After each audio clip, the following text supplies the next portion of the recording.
Hi guys! So ito ang aking mga bagong tanim na mga bougainvillea tsaka yung money plant. Meron akong orchids doon.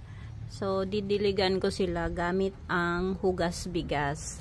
So ito yung hugas bigas. Ito yung hugas bigas na kahapon ko kinolekta. So nakababad siya, parang fermenting siya ng 24 hours. So makikita nyo may mga bula. Kanina malaki yung niya, yung mga bula dyan. So ibig sabihin meron siyang mga bacteria kasi nagbabubbles. So haluin lang natin ito. Ayan ang hugas bigas.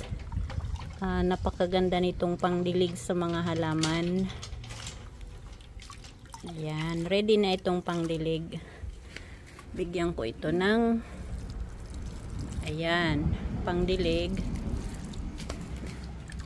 Siguro half a cup. Ayan, bawat isa half a cup.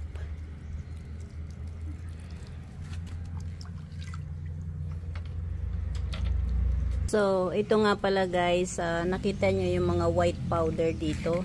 Ito yung grounded or ground eggshell. Ayan, binlender ko po yan, tapos binudburan ko lahat ng mga halaman ko na maliliit pa. Ayan, pati ito didiligan ko yan nitong hugas bigas. So ang hugas bigas po ay napaka mayaman po ito sa nutrients na kailangan ng ating mga halaman.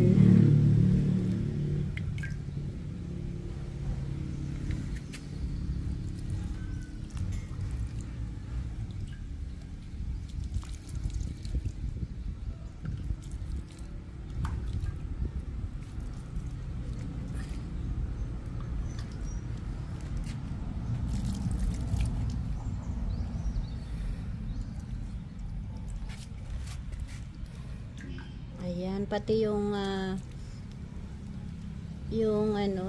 shell ng itlog na dinurog ay napaka high in potassium po, para kailangan nyo ng mga halaman natin.